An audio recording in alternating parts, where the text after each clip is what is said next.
bersedia masuk dalam doa menyiapkan hati kita untuk mendengarkan firman Tuhan.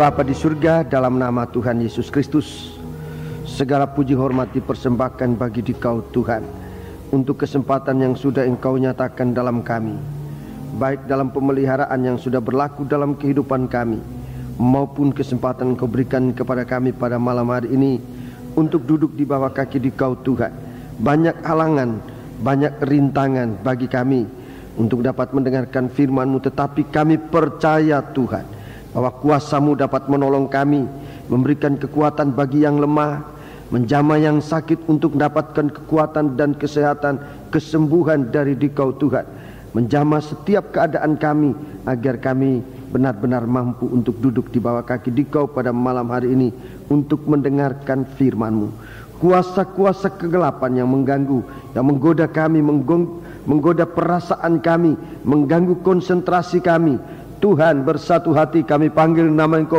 usir dia. Di dalam nama Tuhan Yesus Kristus, segala setan kami perintahkan kamu semua dalam nama Yesus, pergi. Darah Yesus yang berkuasa, biarlah Roh-Mu yang suci mengurapi kami, pikiran, perasaan dan hati kami, untuk dapat kami bawa kepada Dikau Tuhan, memuliakan, mengagungkan nama-Mu.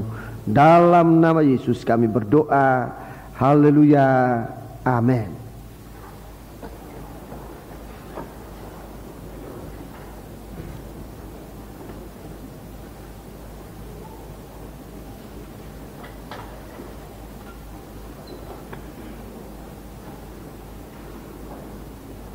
Sidang jemaat yang dikasihi Tuhan, salam sejahtera dan selamat berbahagia dalam menerima sabda Tuhan dalam nama Tuhan Yesus Kristus. Sebelum kita akan mendengarkan firman Tuhan, saya ingin membaharui pengumuman yang sudah disampaikan beberapa waktu yang lalu untuk diingat oleh sidang jemaat, terutama bagi saudara-saudara yang ingin mengambil kesempatan untuk baptisan air. Bagi mereka yang belum dibaptiskan air dan merindu untuk masuk dalam baptisan air, maka saudara dapat mengambil formulir di saudara Hari Esra, tua-tua kita, dengan maupun di saudara Yusuf Wibisono. Semua kedua saudara kita ini sudah mempersiapkan formulir-formulir untuk saudara ambil, saudara isi, kemudian kembalikan dengan segala kelengkapan-kelengkapannya untuk dapat dibuatkan surat baptisan, supaya sesudah baptisan air saudara langsung dapat menerima surat baptisan yang dapat dipergunakan oleh saudara pada hari-hari mendatang. Puji Tuhan, inilah pengumuman. Semoga saudara memperhatikan, atau mungkin keluarga saudara-saudara yang ingin masuk dalam baptisan air, saudara tentunya mendapat kesempatan untuk masuk dalam baptisan air ini, dan gunakanlah kesempatan dengan sebaik-baiknya. Puji Tuhan. Kita akan masuk dalam pemberitaan firman Tuhan, Kitab Wahyu Fatsal yang ke-6. Kitab Wahyu Fatsal yang ke-6, saudara-saudaraku, merupakan suatu rangkaian kejadian-kejadian yang sudah pernah terjadi, saudara-saudaraku, dalam bentuk bayangan, dalam bentuk nubuatan, maupun dalam bentuk kejadian-kejadian yang sesungguhnya tapi masih akan terjadi lagi. Dan kita mempersiapkan diri agar jangan hal-hal yang tidak baik menimpa kehidupan kita, tapi supaya kehidupan kita benar-benar terpelihara di dalam Tuhan. Puji Tuhan. Di dalam Kitab Wahyu Fatsal yang ke-6 ini, Kitab Wahyu Fatsal yang ke-6, dalam pengajaran tabernakel ini berada dalam tanda tongkat Harun yang bertunas, yang berbunga dan berbuahkan buah badam. Ini artinya suatu kehidupan yang dihidupkan, satu kehidupan yang sebenarnya tidak ada pengharapan, bagaikan tongkat, sepotong kayu yang sudah ditebang, sepotong kayu yang sudah mati dan bahkan kering. Saudara-saudaraku, yang secara alamiah, secara manusia di dunia ini mustahil akan memiliki kehidupan lagi. Tapi setelah tongkat itu ditaruh di dalam rumah Allah di hadapan Tuhan semalam-malaman, ya, dia berada di hadapan Tuhan, maka pada keesokan paginya tongkat ini kelihatan berbunga, bertunas berbunga bahkan berbuahkan buah badam. Jelas ini suatu keajaiban terjadi. Keajaiban yang terjadi bagi orang-orang yang percaya di hari-hari ini. Suatu pekerjaan Roh Kudus bagi kita mengerjakan keajaiban besar, mengalihkan, memindahkan orang yang mati kepada hidup. Dalam Injil Yohanes pasal 5 ayat 24, orang yang percaya kepada firman Tuhan, ia berpindah dari maut kepada hidup. Saudara-saudaraku, kesempatan demi kesempatan Tuhan berikan bagi kita untuk menyerahkan diri dalam pekerjaan Roh Kudus di hari-hari ini.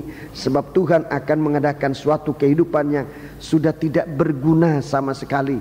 Tapi oleh karena kasih Tuhan yang Tuhan turunkan bersama dengan Roh Kudus, kehidupan itu masih saja bisa dikerjakan oleh Tuhan untuk menjadi alatnya yang berguna dalam tangan Tuhan. Itu sebabnya saudara-saudaraku, setiap kali kesempatan Tuhan berikan kepada kita, kita gunakan.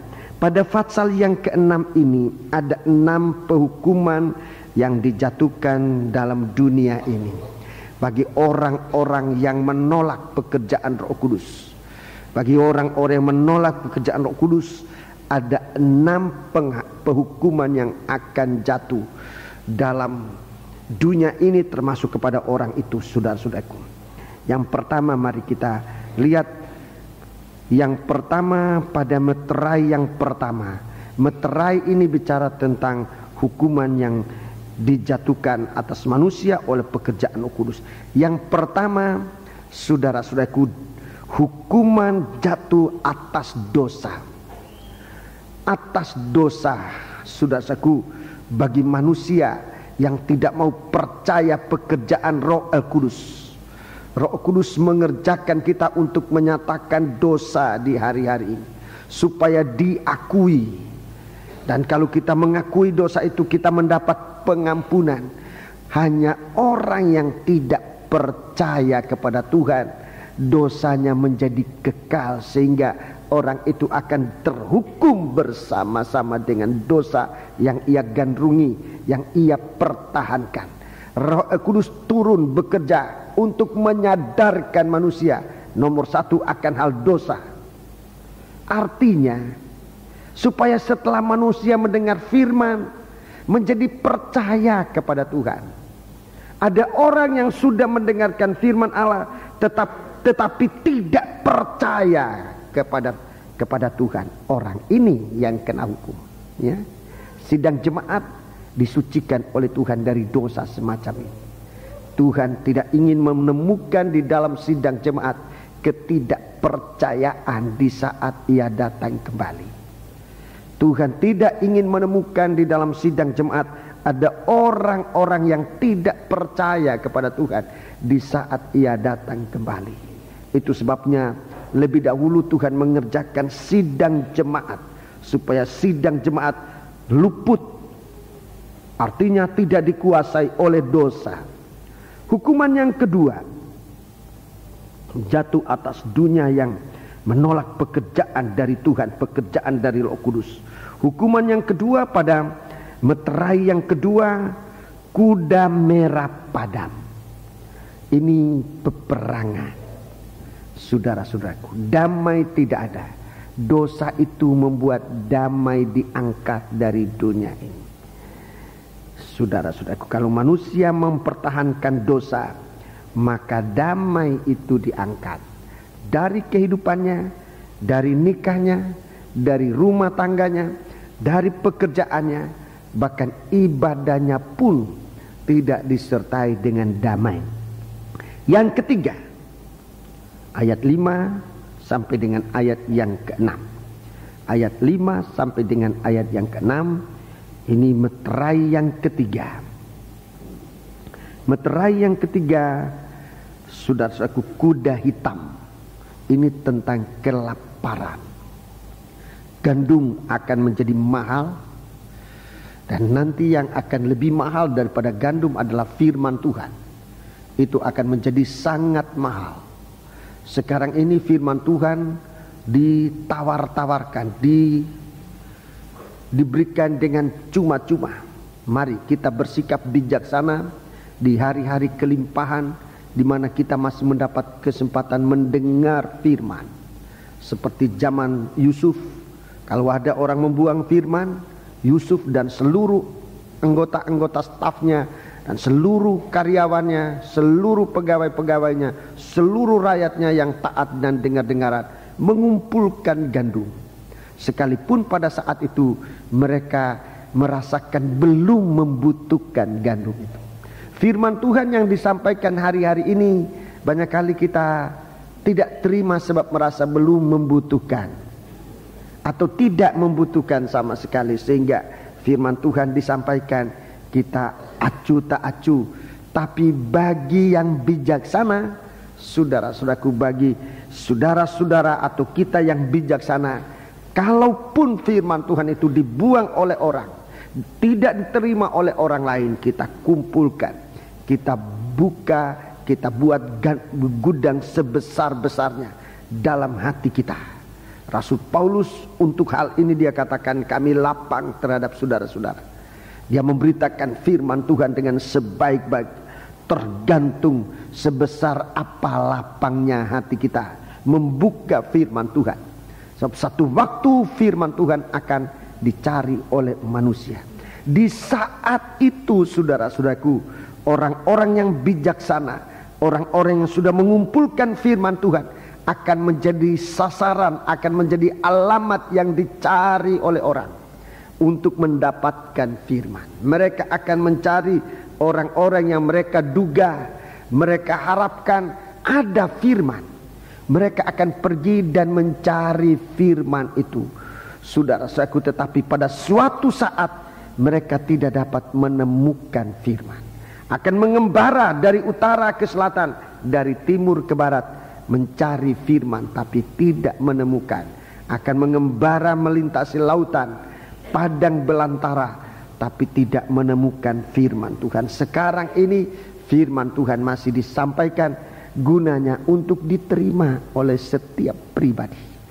Sekalipun saudara-saudaraku mungkin merasakan belum membutuhkan firman, tetapi kelaparan itu sudah sangat dekat, di mana saudara-saudaraku orang akan membutuhkan firman Tuhan yang dapat menolong, mengangkat. Mereka akan mencari tetapi tidak menemukan lagi firman Tuhan. Sebab itu hari-hari ini hari-hari pemberitaan firman Tuhan.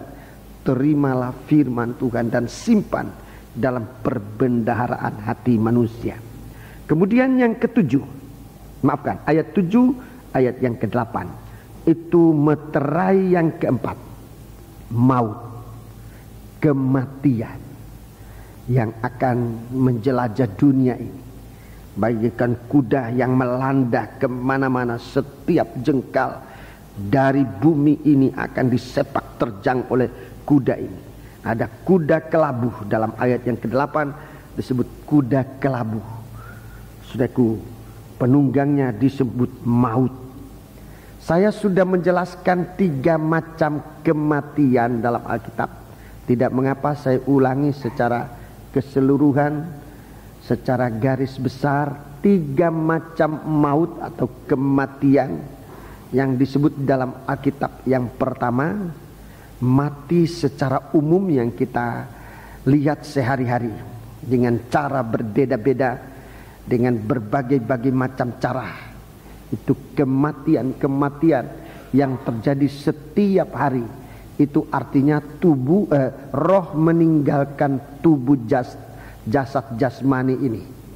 Roh kembali kepada tuannya, yaitu Tuhan kita Yesus Kristus, dan tubuh jasmani ini akan kembali ke lebu tanah.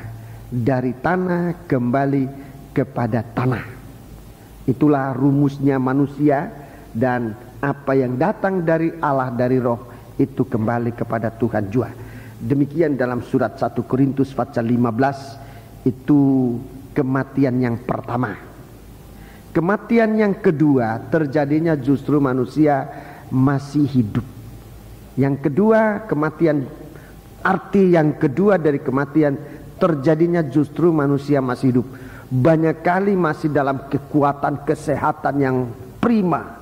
Saudara-saudaraku, manusia itu sudah mati, yaitu berbuat dosa. Mati yang kedua ini, mati dalam arti yang kedua ini, Alkitab mengatakan mati rohani.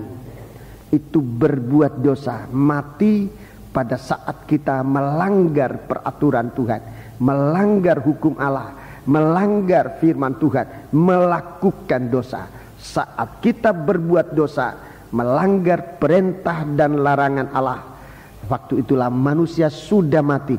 Yang mati itulah mati rohani, ya. Kehidupan mati rohani. Banyak ciri-ciri kematian rohani, banyak tanda-tanda kematian rohani. Saudara-saudaraku, salah satu tanda yang paling nyata yang bisa dialami oleh anak-anak Tuhan, oleh umat manusia, yaitu tidak suka datang kepada yang benar, tidak suka datang kepada terang. Itu mati rohani. Dalam Injil Yohanes pasal 3, baik kita baca sebab memang belum dibaca ini. Ini yang namanya mati rohani. Ayat pokoknya dalam Efesus 2 ayat 1. Sekarang kita membaca gejalanya dalam Yohanes pasal 3. Injil Yohanes pasal yang ketiga ini mati rohani. Ini gejala yang paling jelas kita lihat disebutkan oleh Alkitab. Injil Yohanes pasal yang ketiga ayat 18. Barang siapa percaya kepadanya, ya, ia tidak akan dihukum. Ya, yang percaya tidak dihukum. Barang siapa tidak percaya, ya, ia telah berada di bawah hukuman. Ya, di bawah hukuman. Ini hukuman mati, rohani yang mati terus. Sebab ia tidak percaya dalam nama Anak Tunggal Bapa. Iya, ini gejala pertama yang langsung dapat dilihat, dapat dirasa oleh setiap manusia saat tidak percaya, saat melanggar perintah Allah. Itu orang itu sudah menerima hukuman, bukan akan dihukum, sudah dihukum. Ayat 18, 19. Dan inilah hukuman itu. Ya, inilah hukuman itu. Terang telah datang ke dalam dunia, ya, tetapi manusia lebih menyukai kegelapan daripada terang, ya, sebab perbuatan-perbuatan mereka jahat. Perbuatan-perbuatan mereka jahat. Ini kematian. Orang semacam ini sudah mati. Orang semacam ini tidak mau dengar firman, tidak mau, atau tidak suka, tidak senang dengan firman, tidak suka beribadah. Ini gejala-gejala, saudaraku, bahwa rohani itu mati. Di dalam tabernakel, coba tolong tabernakel, ada 3 alat kita bisa ambil ukuran yang sangat jelas untuk memeriksa apa roh kita hidup atau tidak. Di dalam zaman kita, zaman Roh Kudus, zaman gereja, dalam tabernakel itu berada dalam tanda ruangan suci. Iya, ini ruangan suci. Dalam ruangan suci ada 3 alat. Dalam ruangan suci ada 3 alat. Dalam 3 alat ini dapat kita pakai untuk mengukur sehatnya rohani kita, hidupnya rohani kita, hidup atau mati rohani kita, sehat atau tidak sehat rohani kita. Yang pertama, meja roti sajian. Meja roti sajian. Yang kedua, kaki dian emas. Ini alat dalam ruangan suci. Yang ketiga adalah mezbah dupa. Ketiga alat ini punya arti rohani. Meja roti sajian itu adalah pendalaman firman dan perjamuan suci. Dalam kebaktian, ini kebaktian Bible Study hari Jumat. Buat kita di sini, buat saudara-saudara di jemaat-jemaat lain, tentu ada hari-hari yang ditentukan oleh gembala saudara dalam pelayanan sebagai anggota sidang jemaat. Tapi di sini Bible Study atau kebaktian meja roti sajian itu pada hari Jumat semacam hari ini. Kemudian ada kaki dian emas. Ada kaki dian emas, Ini tentang Roh Kudus, tentang Roh Kudus. Kebaktian umum, ya. Kalau hari Minggu itu kebaktian umum, di mana karunia-karunia dinyatakan, kesaksian-kesaksian disampaikan, nyanyian-nyanyian dipersembahkan, saudara-saudaraku, oleh bersama-sama dalam sidang jemaat maupun oleh grup kor, oleh sangkor, dan berbagai-bagai nyanyian, puji-pujian, musik dan sebagainya itu disampaikan dalam kebaktian kaki dian emas ini, kebaktian Roh Kudus, kegerakan Roh Kudus yang memberikan kita, saudara-saudaraku, pengharapan untuk hidup. Haleluya. Kemudian yang ketiga,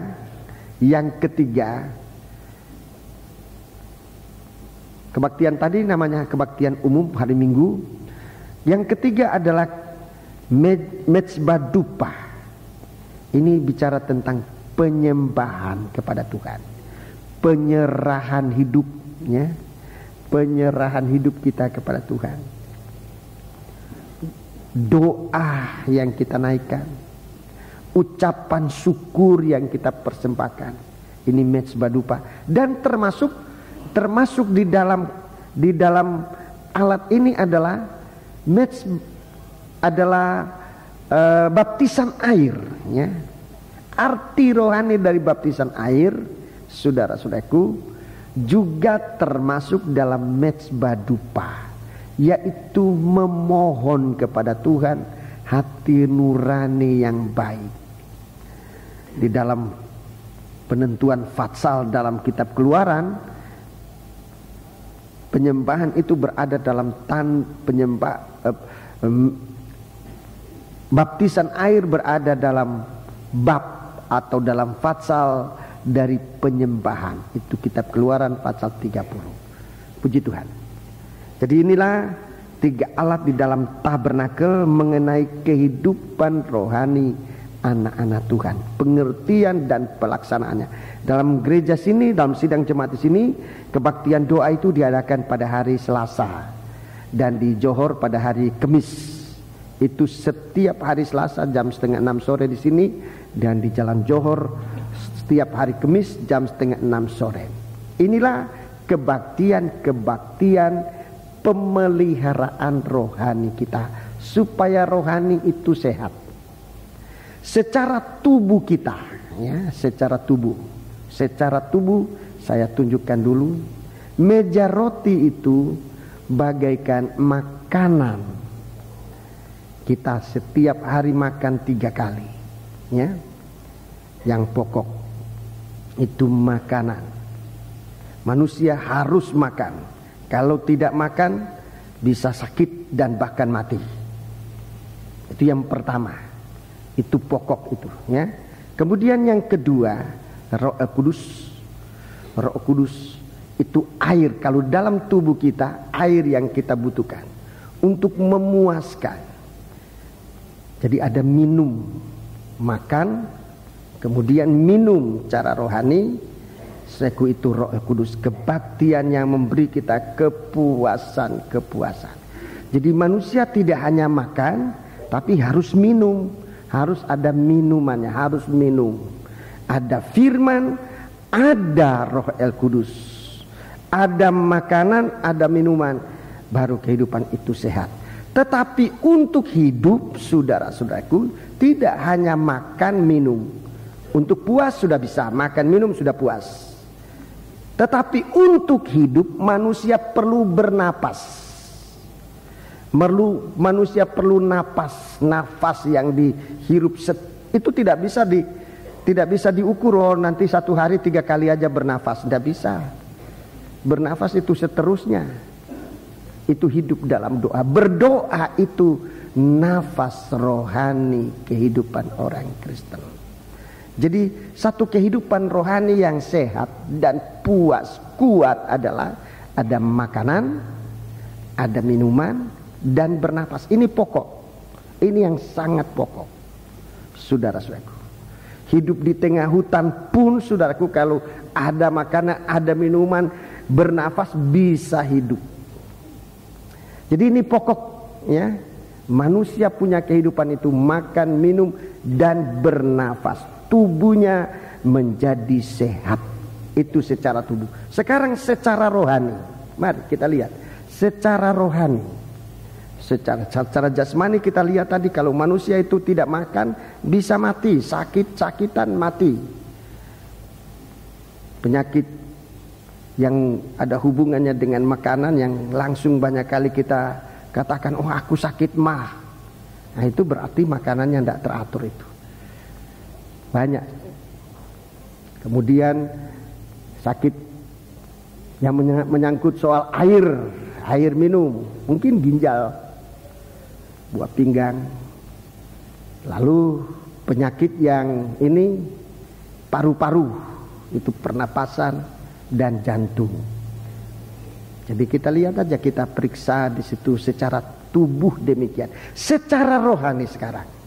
Secara rohani saudara-saudaraku, kehidupan manusia ini tergantung dari 3 perkara ini.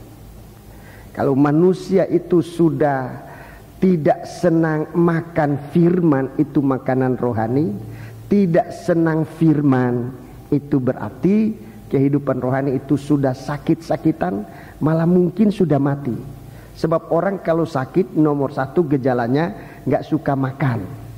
Biar makan seenak, makanan seenak apapun, kalau orang sakit, gak usah sakit jauh-jauh, sakit gigi aja. Sakit gigi aja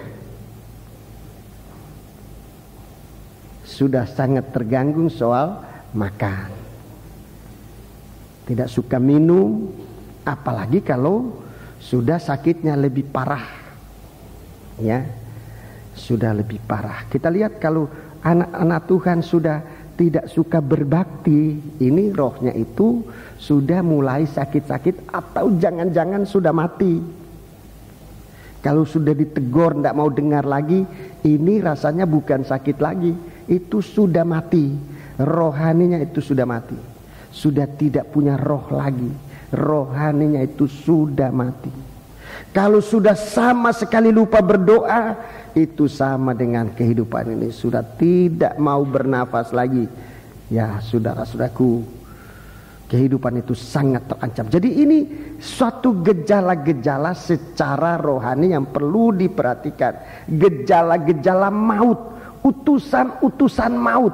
Sebelum maut itu datang sungguh-sungguh, lebih dahulu ada utusannya, supaya kita siap menerima utusan-utusan itu.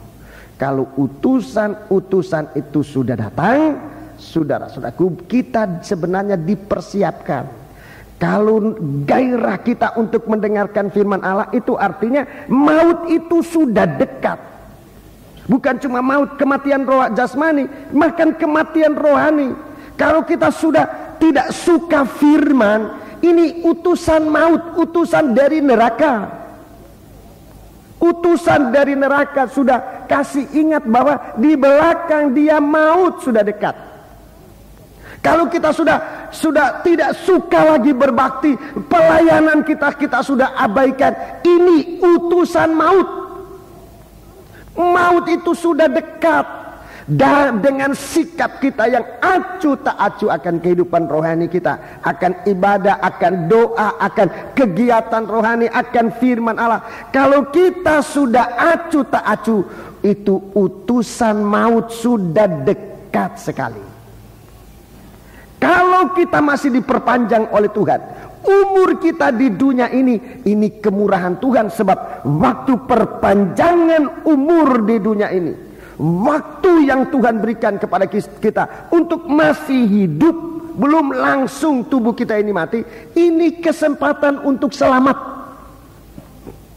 2 Petrus pasal 3, saya akan ulang ini, saya rasa. 2 Petrus pasal 3. Saudaraku, perhatikan bahwa kedatangan Tuhan ini jangan kita abaikan. Ayat 9. Ayat 9 dan kemudian ayat yang ke-14. Tuhan tidak lalai menepati janjinya. Ya, Tuhan tidak lalai menepati janjinya. Sekalipun ada orang yang menganggapnya sebagai kelalaian. Ya, sebagai kelalaian. Terus? Tetapi ia sabar terhadap kamu. Iya.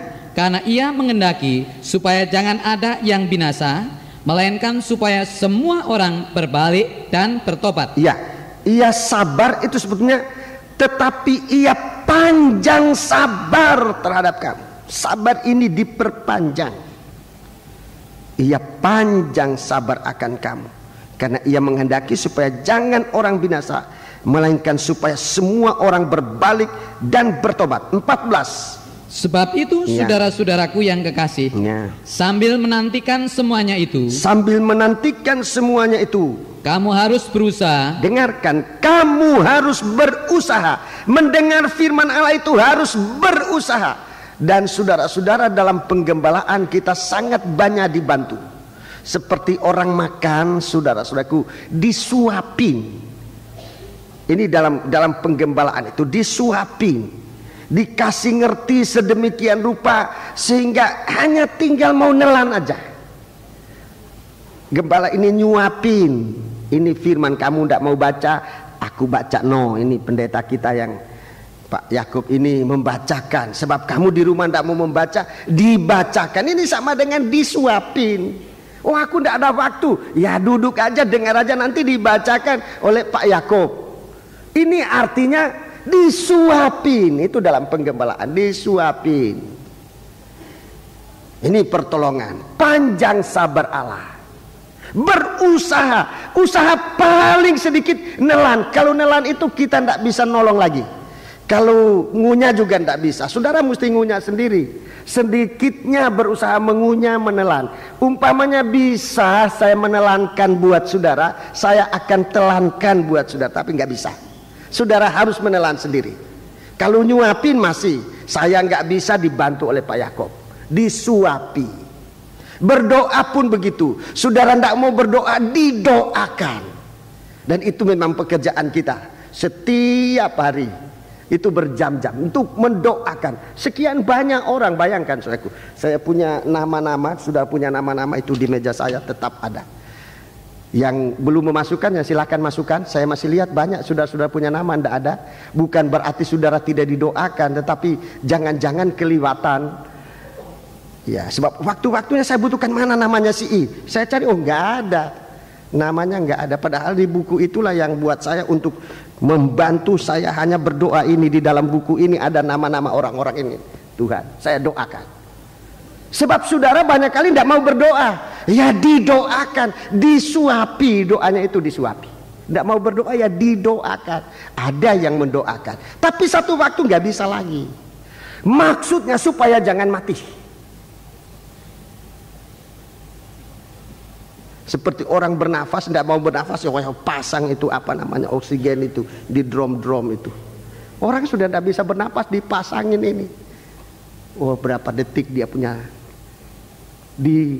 Begitulah caranya untuk menolong.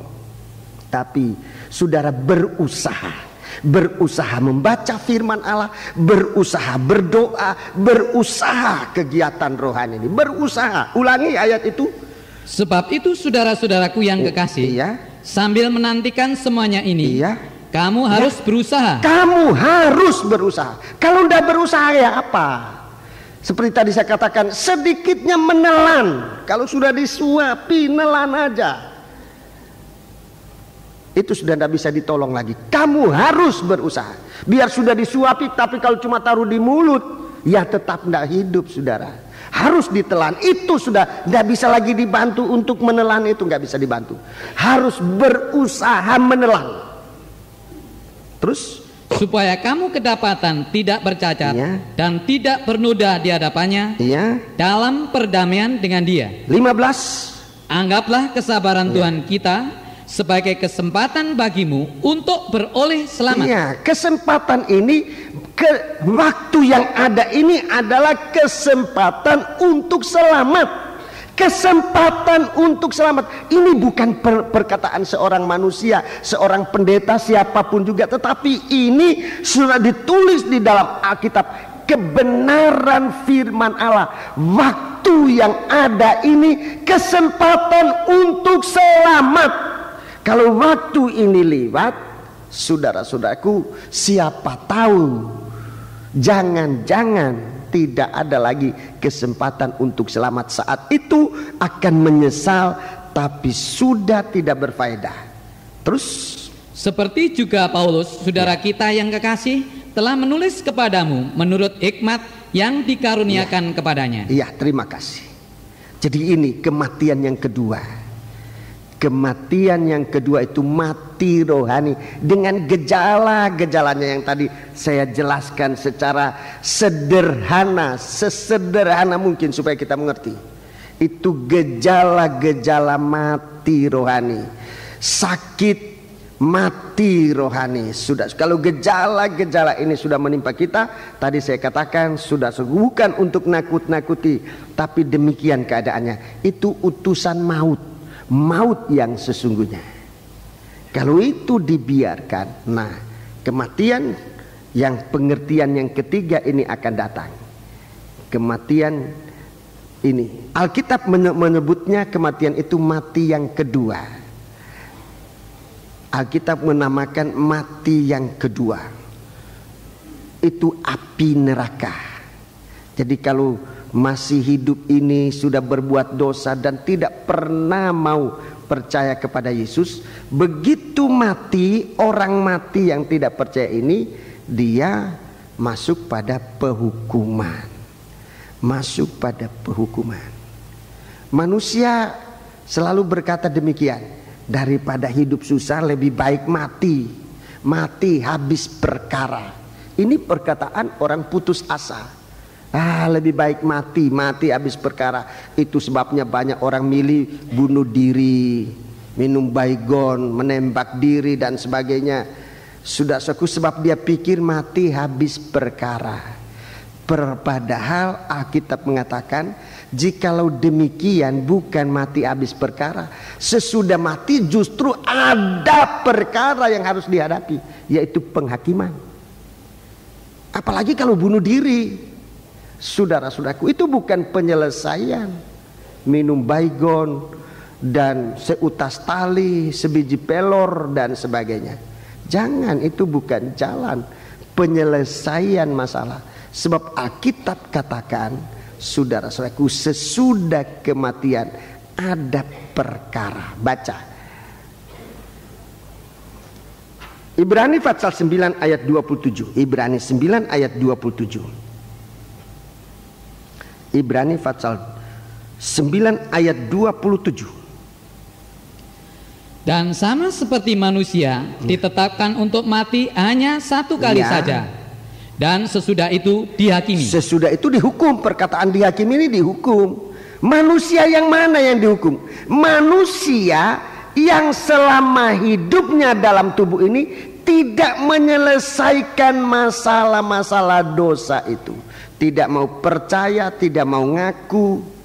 Sesudah mati harus mempertanggungjawabkan dosa-dosa itu. Dan itu dihakimi. Dan kalau kita mati atau seorang manusia itu mati sementara dosanya tidak diselesaikan, maka sesudah kematian ada penghakiman. Saya dulu punya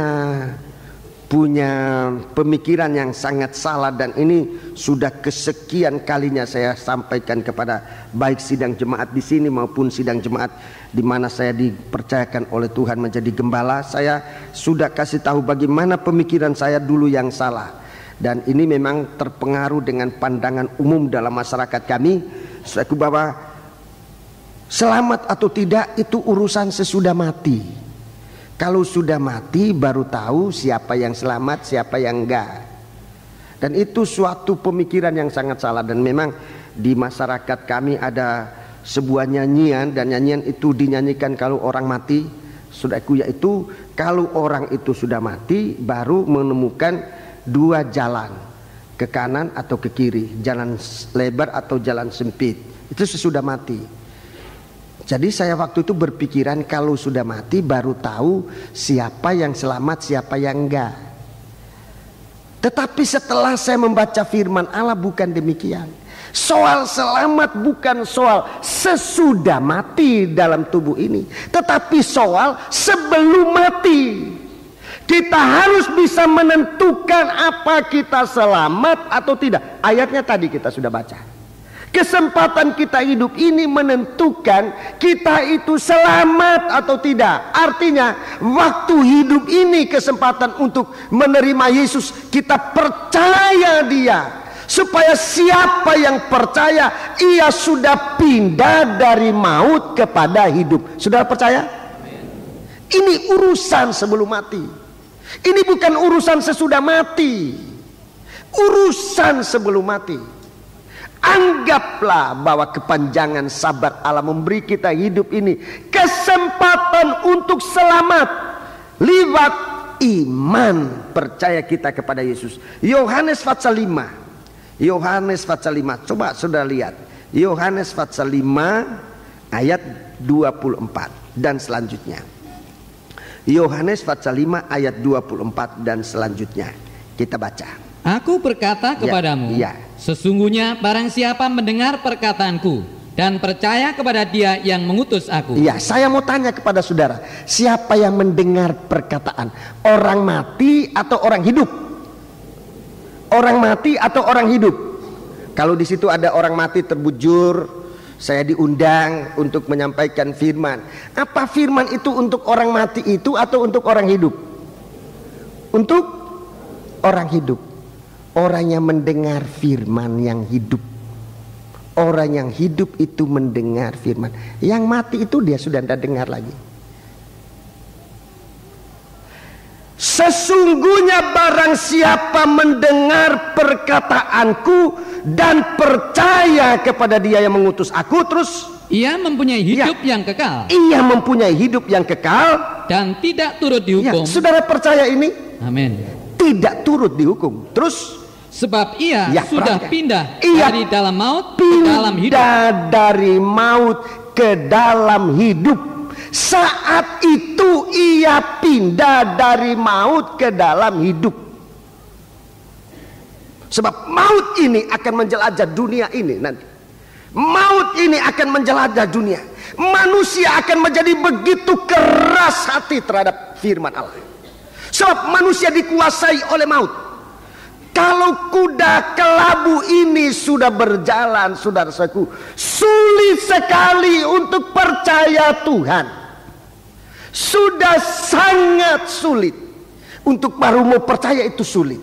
Untuk baru mau bertobat itu sulit. Untuk baru mau baptisan air itu sulit. Itu sebabnya, saudaraku, di tempat ini kita mendapat kemurahan Tuhan biasanya paling lama 3 bulan ada baptisan air. Tidak tiap kali ada baptisan air. Kenapa? Sebab waktu kita ini tidak lama, tidak panjang-panjang lagi, saudara-saudaraku. Ada saatnya orang minta dibaptiskan air, tidak bisa lagi. Atau manusia sudah sama sekali tidak memikirkan itu.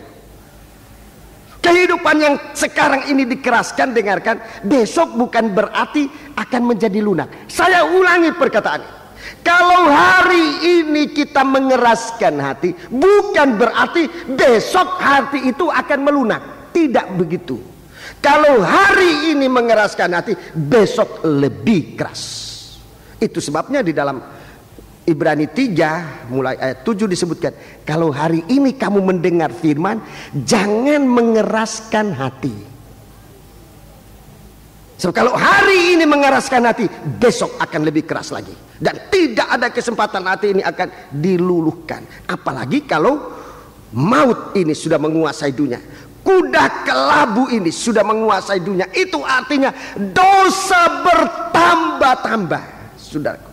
Utusan maut ini sudah menguasai manusia.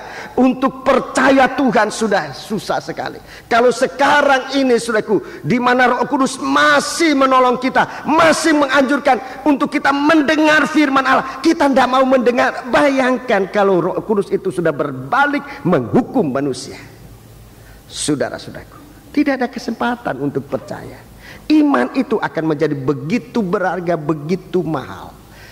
Firman tidak diketemukan lagi. Sebab di dalam saudaraku pembukaan meterai yang keempat itu, maut sedang menjelajahi bumi ini, membuat orang berdosa bertambah dalam dosa, bukan berkurang. Dosa manusia tidak berkurang. Dosa hari ini dibanding dengan dosa kemarin, dosa hari ini lebih banyak.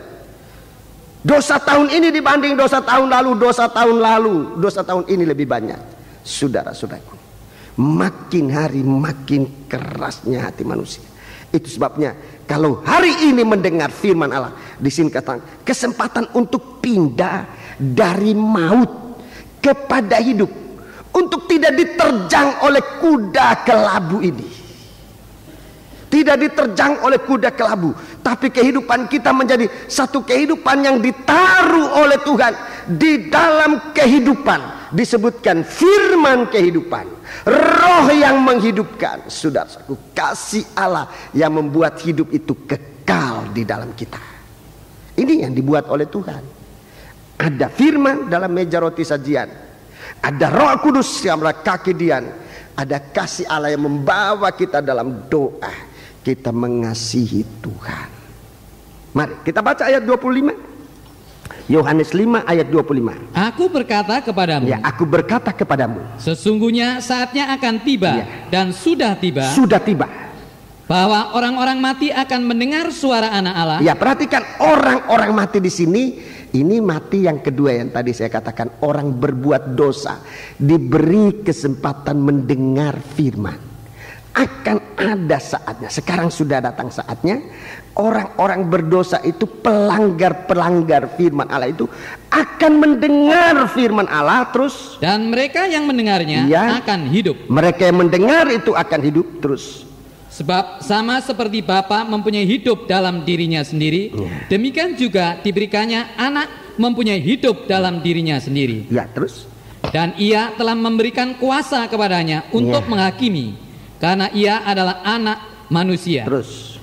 Janganlah kamu heran akan hal itu, sebab saatnya akan tiba bahwa semua orang yang di dalam kuburan akan mendengar suaranya. Dan mereka yang telah berbuat baik akan keluar dan bangkit untuk hidup yang kekal, tetapi mereka yang telah berbuat jahat akan bangkit untuk dihukum. Ini kebangkitan. Jadi akan waktunya, sekarang tidak mau dengar firman Allah lalu mati. Di suatu waktu firman Allah itu akan menerobos sampai di dalam kuburan, dan orang-orang akan mendengar firman Allah. Kemudian ada kebangkitan. Ada dua kebangkitan. Yang pertama bangkit, yang pertama akan bangkit adalah orang-orang percaya. Ini yang pertama akan bangkit. Orang-orang percaya akan bangkit, saudara-saudaraku. Dan orang-orang ini akan masuk memiliki kehidupan. Ini yang pertama, orang-orang yang berbuat baik, dan mereka yang telah berbuat baik akan keluar dan bangkit untuk hidup yang kekal. Kemudian 1000 tahun kemudian, saudaraku, baru ada kebangkitan yang kedua ini. Tapi kebangkitan yang kedua ini sebetulnya bukan kebangkitan, tapi kematian yang kedua. Mereka bangkit untuk dihukum. Mereka bangkit untuk dihukum. Jadi antaranya, saudaraku, antara dua macam kebangkitan ini, kebangkitan pertama, orang-orang yang mendengar firman Allah, orang yang percaya firman Allah, ia akan bangkit lebih dahulu. Ini orang-orang percaya akan bangkit lebih dahulu. Itu terjadinya waktu Yesus datang pertama ke dunia ini. Pertama kali ya, waktu datang kedua kali ya. Waktu datang kedua kali, maafkan. Waktu Yesus datang kedua kali sebagai raja, sebagai mempelai laki-laki, sebagai imam besar. Dia datang, orang mati akan dibangkitkan. Orang yang masih hidup pada waktu itu akan diobahkan. Dan terjadi pertemuan untuk masuk pada perjamuan malam, pesta kawin anak domba Allah. Itu kebangkitan pertama. Itu yang disebut kebangkitan yang pertama. Sesudah itu 1000 tahun kemudian, baru orang yang jahat itu, akan dibangkitkan. Tetapi istilahnya bukan kebangkitan. Alkitab menyebutkan kematian yang kedua. Mereka hanya bangkit sebentar untuk berperang dengan orang-orang, roh-rohnya orang yang benar, tapi mereka akan kalah untuk kemudian masuk dalam api neraka. Nah, itulah yang Alkitab katakan, itulah mati yang kedua. Sebab itu perhatikan dengan baik-baik. Perhatikan dengan baik-baik. Dalam urutan kitab Wahyu ini dijelaskan. Mari kita membaca kitab Wahyu pasal yang ke-6. Kitab Wahyu pasal yang ke-6. Kitab Wahyu pasal yang ke-6 sekarang ayat 9 sampai dengan ayat 11. Ini meterai yang kelima. Ini bicara tentang orang-orang mati di dalam Tuhan. Jadi dalam meterai yang keempat, kematian melanda dunia ini, ya. Maut melanda dunia ini. Kemudian dalam ayat yang ke-9 sampai 11, kematiannya orang-orang yang beriman, orang-orang yang percaya. Mari, ayat 9.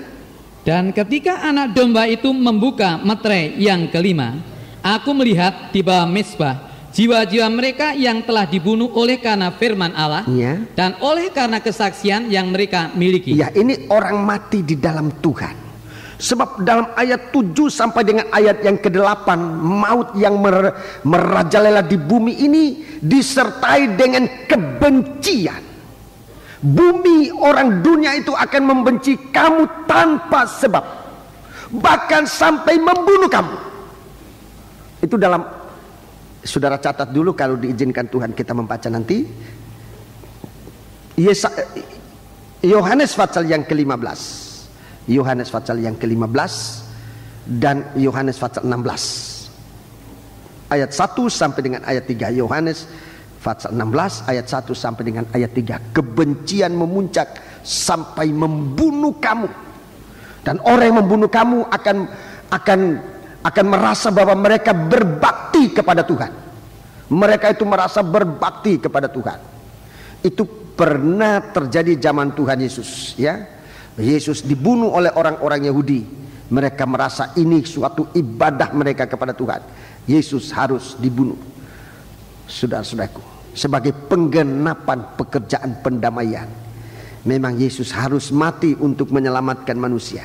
Tetapi Tuhan katakan, kamu juga akan dibenci tanpa sebab. Mari kita membaca selanjutnya. Dan mereka berseru dengan suara nyaring katanya, berapa lamakah lagi, ya penguasa yang kudus dan benar, engkau tidak menghakimi dan tidak membalaskan darah kami kepada mereka yang diam di bumi? Terus, dan kepada mereka masing-masing diberikan sehelai jubah putih, dan kepada mereka dikatakan bahwa mereka harus beristirahat sedikit waktu lagi, sehingga genap jumlah kawan-kawan pelayan dan saudara-saudara mereka yang akan dibunuh sama seperti mereka. Ini namanya mati syahid. Mati syahid ini mati karena kebenaran, ya. Mati karena kebenaran. Biasanya ini dialami oleh utusan-utusan Injil. Saudara-saudaraku, di akhir zaman ini juga masih ada mati syahid ini di mana-mana. Tetapi saudara-saudara, kita lihat di sini bahwa sebenarnya kita mendapat kesempatan untuk meningkatkan pelayanan kita kepada Tuhan, saudara-saudaraku, sampai kita bisa mempersembahkan hidup kita kepada Tuhan tanpa cacat dan celah di hadapan Tuhan. Cemerlang tanpa cacat dan celah. Di sini dikatakan tentang mati syahid, ya. Mereka ini dibunuh karena firman Allah dan karena kesaksian yang mereka miliki. Kesaksian ini bukan kesaksian biasa. Sekalipun kesaksian biasa bukan berarti tidak ada artinya. Kesaksian biasa yang kita dengar, saudaraku, itu sangat berguna. Itu harus diinventarisir. Artinya kita kumpulkan kesaksian-kesaksian itu dari yang kecil sampai nanti kesaksian itu semakin meningkat. Jadi gereja Tuhan punya kesaksian itu nanti makin meningkat, akan makin meningkat, saudara-saudara. sampai suatu kesaksian yang sudah sangat dekat dengan istilah darah, ya. Di sini dikatakan jiwa-jiwa mereka berada di bawah mezbah, ya. Jiwa-jiwa mereka yang ada di bawah mezbah ini, saudaraku, menyangkut darah yang ditumpahkan, korban pendamaian. Dalam pengajaran tabernakel itu ada, khususnya dalam pengajaran tahbisan, seekor lembu yang disembeli, saudaraku, seekor domba juga yang disembeli, darahnya diambil, dipercikan, dan kemudian sisa darah itu dicurahkan, ditumpahkan di bawah mezbah. Darah itu menyangkut jiwa. Di sini jiwa-jiwa orang-orang ini, saudaraku, jiwa-jiwa utusan pendamaian. Rasul Paulus katakan, kami ini, kami ini adalah utusan-utusan Kristus, dan Tuhan percayakan kepada kami berita pendamaian ini. Kami minta kepadamu, beri dirimu didamaikan dengan Allah. Ini utusan-utusan Allah, termasuk Rasul Paulus. Rasul Paulus termasuk salah seorang mati syahid. Darahnya dicurahkan, saudaraku, di kaki mezbah, di bawah mezbah.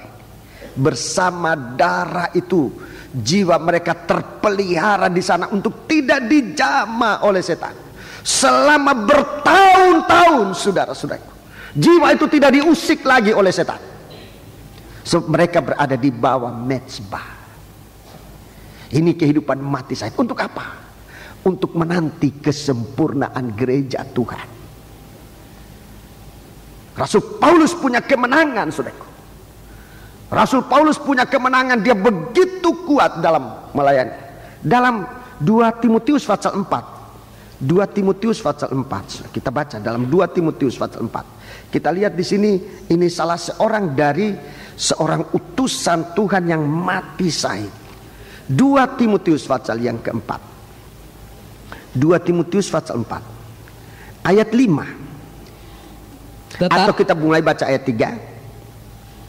Karena akan datang waktunya orang tidak dapat lagi menerima ajaran sehat. Perhatikan, tidak dapat lagi. Hati itu sudah sangat keras. Orang tidak dapat lagi. Sekarang mungkin tidak mau, ya.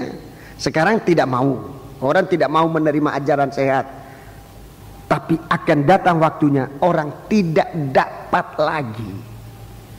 Hati itu sudah menjadi sangat keras. Firman itu sudah menjadi sangat mahal. Maut itu sudah sangat berpengaruh, ya. Tidak dapat kesempatan bertobat. Akan datang waktu manusia tidak dapat lagi menerima ajaran sehat, tetapi mereka akan mengumpulkan guru-guru menurut kehendaknya untuk memuaskan keinginan telinganya. Ya, tidak ada makanan apa aja nanti dimakan. Makanan apa aja.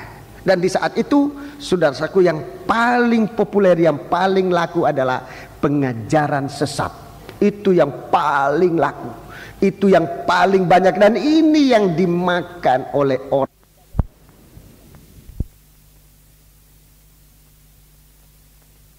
Makan pengajaran sesat yang pernah diberikan oleh setan kepada Yesus waktu Yesus lapar. Waktu Yesus lapar, saudara-saudaraku, iblis datang dan menawarkan bukan pengajaran sehat, tapi pengajaran tipuan. Ada di dalam Alkitab mengatakan, kalau kamu anak Allah, jadikan roti ini, batu ini menjadi roti. Tapi Tuhan tidak mau ditipu. Tapi di waktu akhir zaman, saudaraku, di mana manusia sekarang menolak pengajaran yang sehat, akan datang masanya orang makan makanan ini, roti ini, roti yang dari batu. Saya ini mau bacakan kepada saudara, tapi taruh tanda dulu pada 2 Timotius pasal 4 ini. Kita kembali supaya lihat ini makanan yang tidak sehat itu kedengarannya enak, menarik hati. Dalam Amsal pasal yang ke-20, Amsal pasal yang ke-20, Ya. Amsal pasal yang ke-20 ayat 17. Ini yang akan dimakan oleh orang-orang akhir zaman. Bukan makanan, bukan roti firman Allah lagi, istri. Bukan firman Allah, tapi roti tipuan. Ayat 20, ayat 17. Roti hasil tipuan sedap rasanya. Ya, itu roti hasil tipuan itu yang diberi oleh setan kepada Tuhan Yesus, oleh nabi-nabi palsu di akhir zaman. Itu roti hasil tipuan, enak rasanya. Tetapi kemudian mulutnya penuh dengan kerikil. Mulutnya penuh dengan kerikil. Kemudian baru tahu yang dimakan itu bukan roti, tetapi batu. Batu sudah hancur jadi kerikil. Ditelan bukan untuk sehat, tetapi perut membatu kayak batu yang dimakan itu. Di saat itu orang tidak bisa lagi bertobat. Orang tidak bisa lagi bertobat. Itu sebabnya perhatikan ini. Mari kita kembali dalam 2 Timotius pasal 4. Sekarang ayat yang keempat.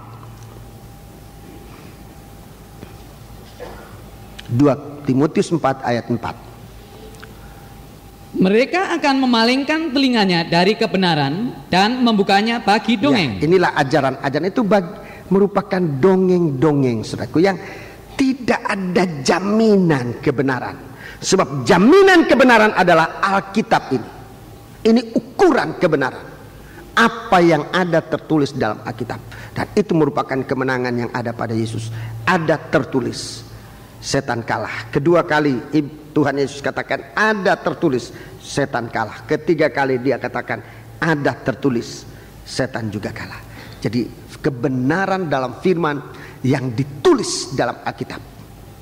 Sekarang kita baca ayat 5. Tetapi kuasailah dirimu dalam segala hal. Sabarlah menderita, lakukanlah pekerjaan pemberita Injil, dan tunaikanlah tugas pelayanan. Ini saudara-saudaraku merupakan nasihat-nasihat terakhir dari Rasul Paulus. Sebagai pemberita Injil tetap setia memberitakan Injil. Ayat 6. Mengenai diriku, darahku sudah mulai dicurahkan sebagai persembahan, dan saat kematianku sudah dekat. Darahku sudah mulai dicurahkan. Darahku sudah mulai dicurahkan. Ini saudaraku, dia menunjukkan bagaimana cara ia akan mati. Dia punya darah dicurahkan bagaikan darah lembu yang disembelih, saudaraku. Darahnya dipercikan sampai kepada kita hari-hari. Berita pendamaian ditulis oleh Rasul Paulus kita dengar sampai pada hari ini. Tapi darah yang sisa ini dicurahkan, ditumpahkan di bawah mezbah untuk menunggu saudara-saudaraku, untuk menanti saudara-saudara, teman-temanmu, kata Tuhan, yang nanti akan mengalami pengalaman sama seperti kamu. Mereka berseru, mereka mohon, Tuhan, kapan engkau membalaskan jiwa kami? Kepada mereka yang membenci, kepada mereka yang sudah menyiksa kami, engkau masih sabar sebentar lagi, sampai jumlah saudara-saudaramu yang akan mengalami seperti kamu itu digenapi. Saudara-saudaraku, perjalanan mati syahid ini sudah berjalan sejak dari Habel.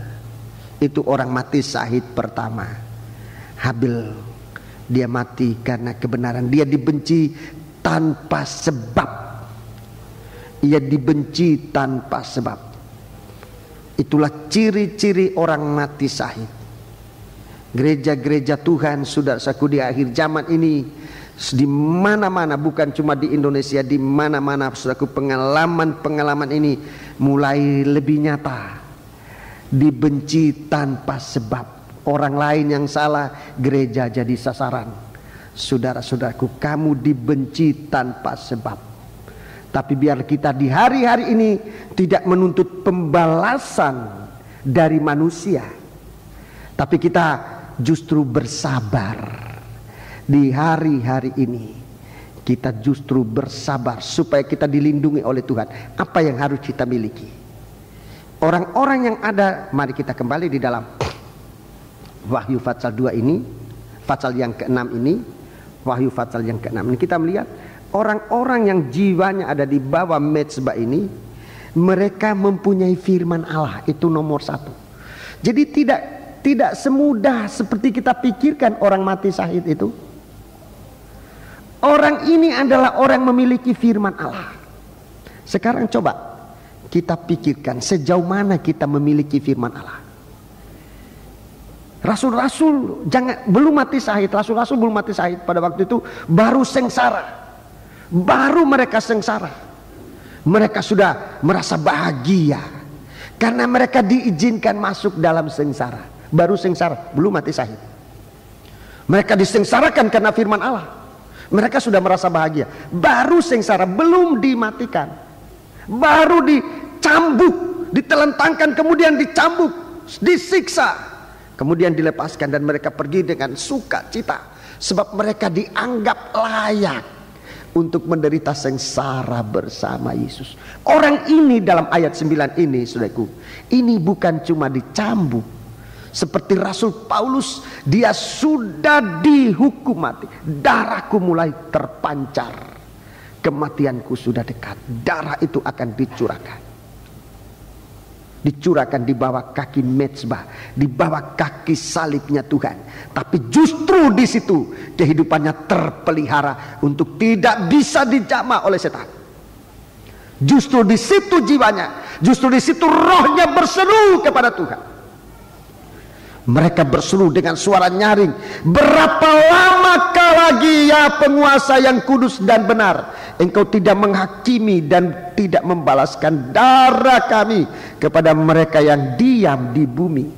Sudah, kalau pembalasan itu akan dijatuhkan oleh Tuhan, tidak ada satu tameng pun yang bisa dipakai untuk melindungi manusia.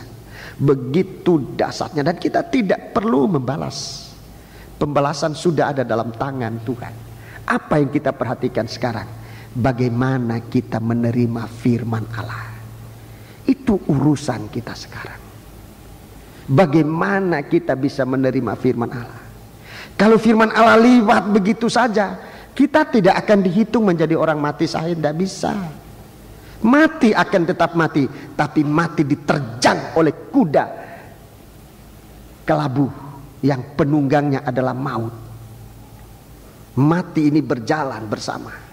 Maut di mana kuda kelabu ini berjalan akan menerpa manusia-manusia di bumi ini. Termasuk orang Kristen yang tidak sungguh-sungguh dalam firman.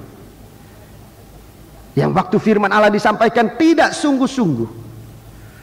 Saudara-saudaraku, itu sebabnya berbahagialah kita kalau mau menerima firman Allah. Siapapun kita, orang yang sudah tua, orang masih muda, siapapun kita saat ini sungguh-sungguh menantikan Tuhan, menerima firman Allah. Saudara-saudaraku, itu suatu pegangan.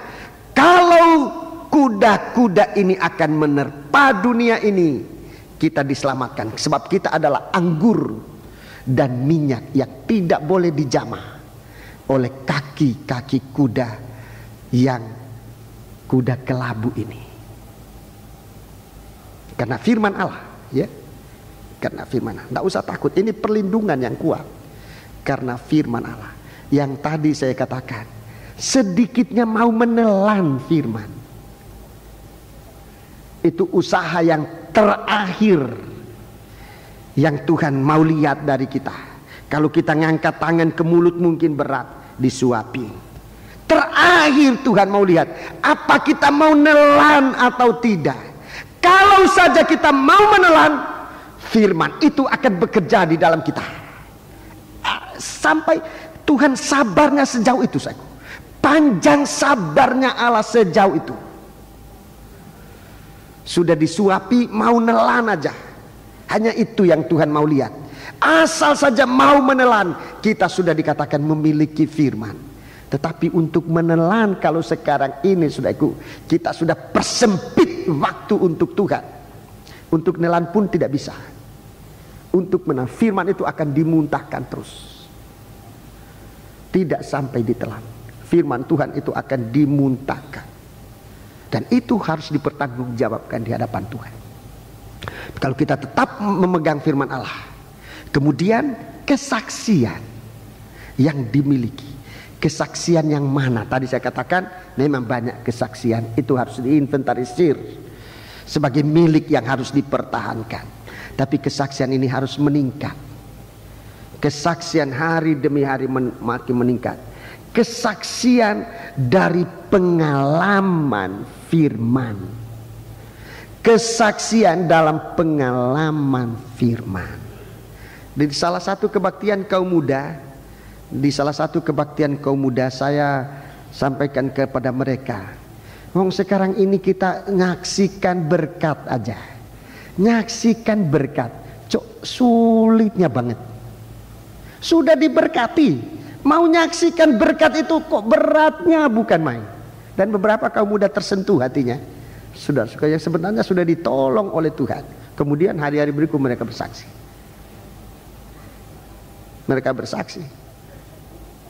Menyaksikan berkat di muka jemaat, belum di muka umum, itu di muka jemaat. Masih kok berat sekali. Coba bayangkan sejauh mana kita ketinggalan.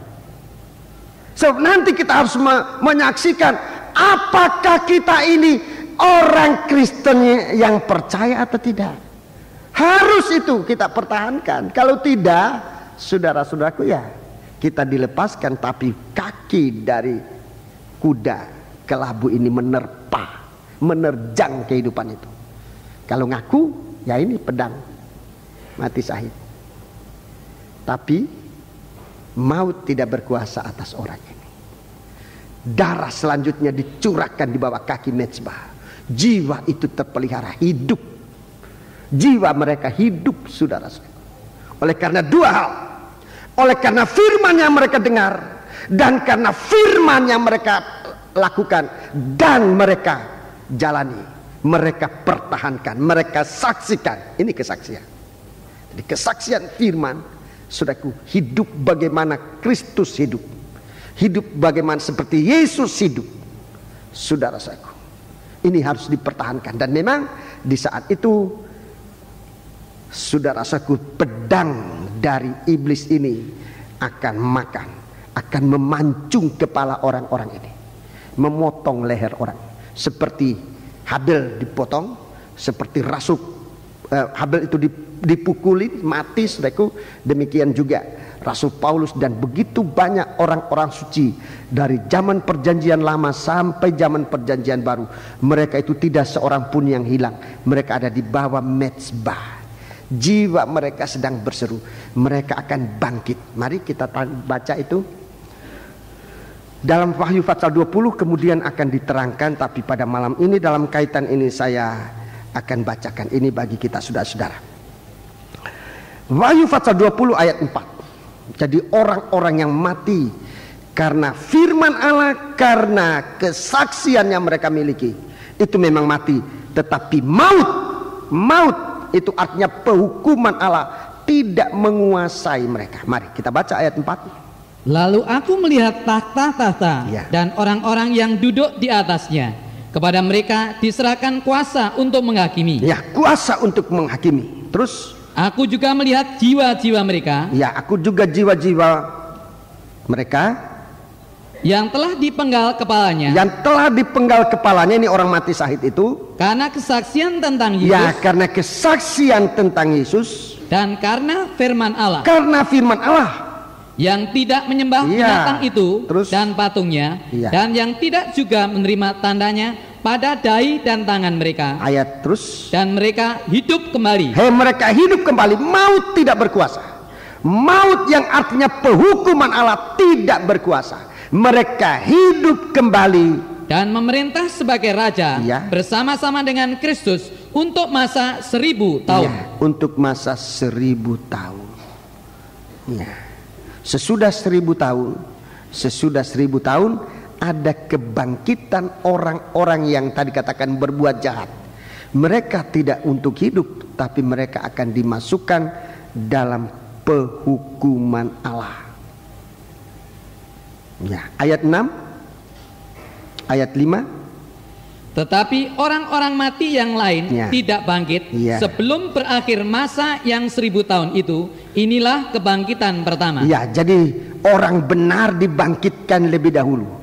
Orang benar dibangkitkan lebih dahulu. Waktu Yesus datang kembali, saudaraku, orang benar dibangkitkan lebih dahulu. Ayat 6. Berbahagialah dan kuduslah ia yang mendapat bagian dalam kebangkitan pertama itu.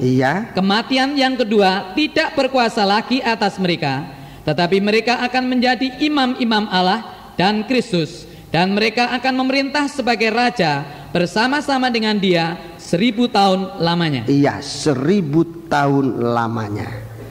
Ayat Fatsal 20 ini,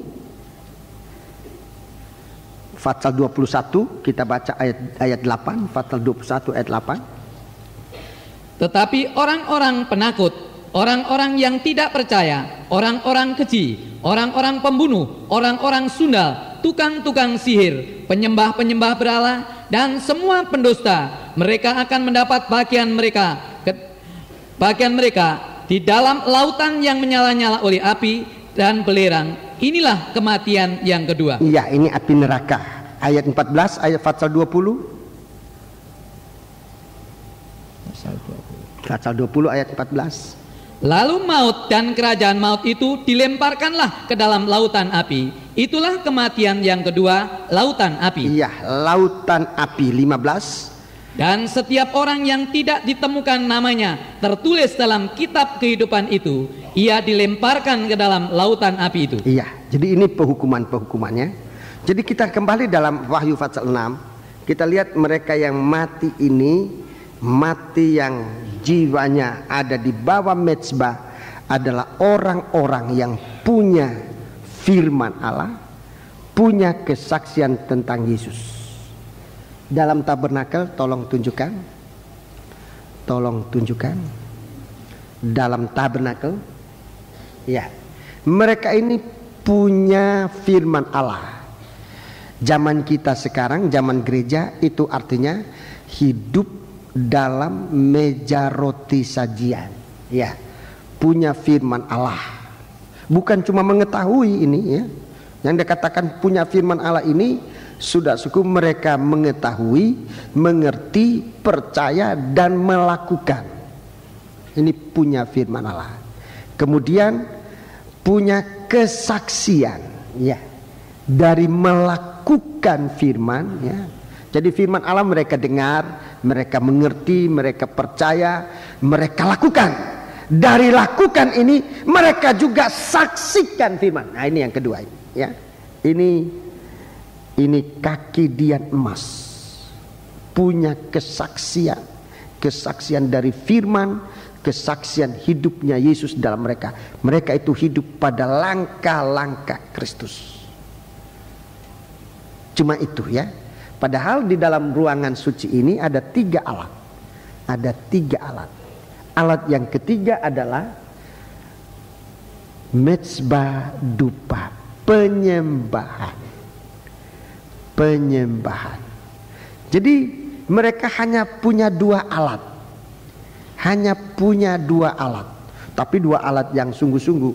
Jangan nanti setelah sudah mendengar penjelasan lalu mikir, wah, aku bisa mati syahid ini. Punya 2 alat, 2 kali kebaktian. Punya 2 alat itu artinya ada kebaktian umum. Tolong tunjukkan kebaktian umum. Kaki dian, ya. Ada meja roti sajian, table study. Jadi minggu masuk, hari Jumat juga masuk. Tetapi tidak ada penyembahan. Tidak ada penyembahan. Dalam Wahyu Fatsal 20 juga disebut itu. Wahyu Fatsal 20 juga begitu. Cuma bedanya, saudaraku, dalam Wahyu Fatsal 20 itu lebih dijelaskan. Mereka tidak menyembah kepada Allah, tetapi juga tidak menyembah kepada antikris. Sementara anak-anak Tuhan di akhir zaman sudah sulit untuk mencapai itu. Sudah sulit. Sebab seluruh dunia nanti akan dipaksa oleh antikris menyembah kepada patung binatang. kepada patung antikris. Jadi sudah sulit sekali menemukan orang-orang yang tidak menyembah pada patung itu. Di sini, saudaraku, dalam Fatsal 6 ini masih ditemukan orang-orang yang tidak menyembah kepada patung antikris. Tapi di akhir zaman itu sudah sulit. Kalau tidak menyembah kepada Allah, pasti menyembah kepada berhala. Itu sudah hukum yang akan berlaku akhir zaman.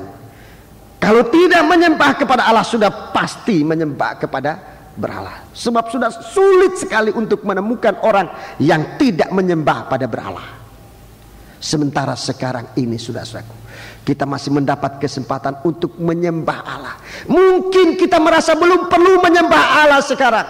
Perusahaan kita jalan bagus, kesehatan kita berjalan bagus, segala sesuatu bagus, sehingga rasanya kita tidak tergairah untuk menyembah Allah. Tetapi justru itulah yang disebutkan minyak persediaan, di mana kita tidak merasa butuh sekarang ini, tapi kita tetap merasa perlu untuk menyembah. Itu minyak persiapan. Itu minyak dalam, saudaraku, dalam berkas persiapan untuk menghadapi kegelapan itu. Kita benar-benar dikuatkan oleh Tuhan. Jadi orang mati syahid ini kekurangannya ini, saudaraku, tidak menyembah Allah. Mereka nanti sudah tinggal darah mereka baru menyeru. Sama seperti Habel. Darah Habel masih berseru. Sama seperti orang-orang dalam Fatsal 6 ini. Darah mereka baru berseru. Sekarang, bukankah lebih bagus sementara darah ini masih mengalir lewat jantung hati kita, untuk mengasihi Tuhan kita, menyembah Dia. Sebagai gembala, saya ingin menyampaikan ini. Rasanya lebih bagus selama kita masih hidup ini serajin menyembah Tuhan. Sekalipun kita merasa belum kita butuhkan, tapi itu sudah merupakan keperluan yang tidak bisa ditawar-tawar.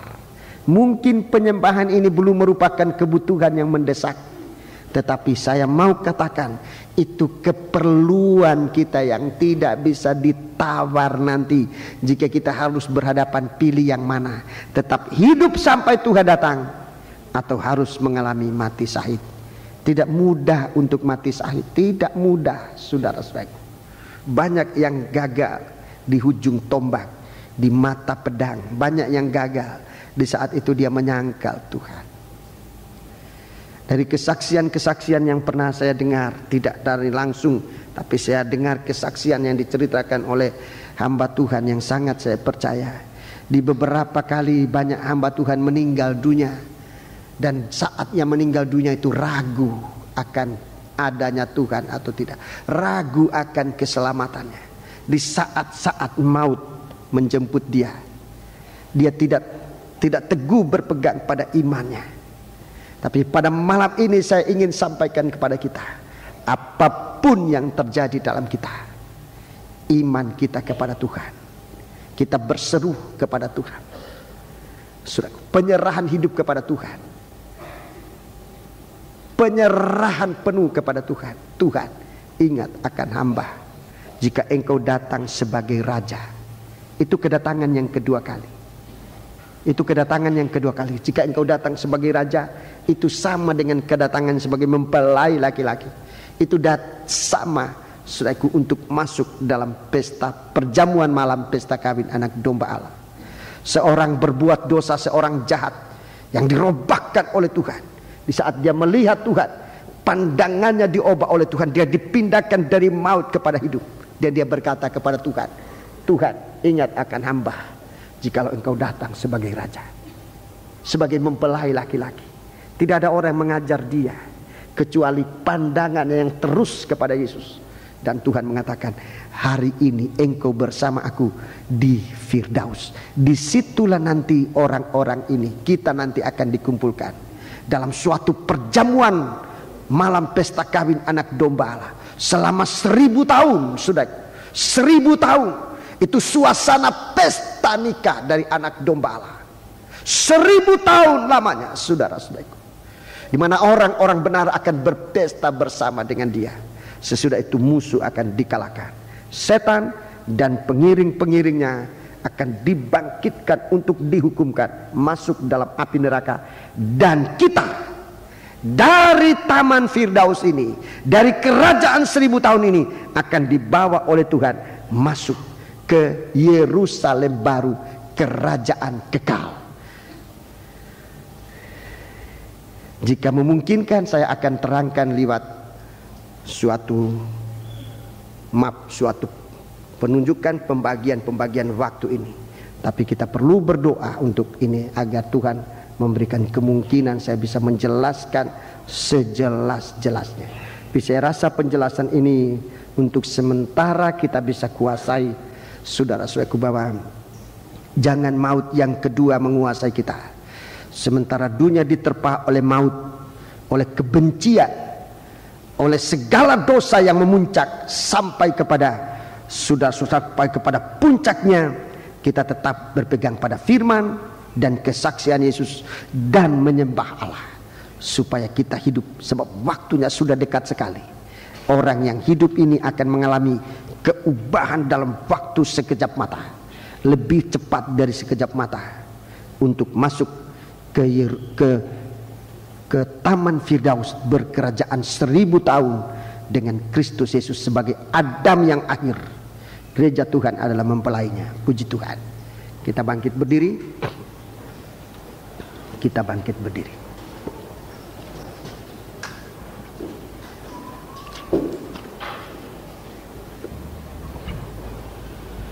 (203)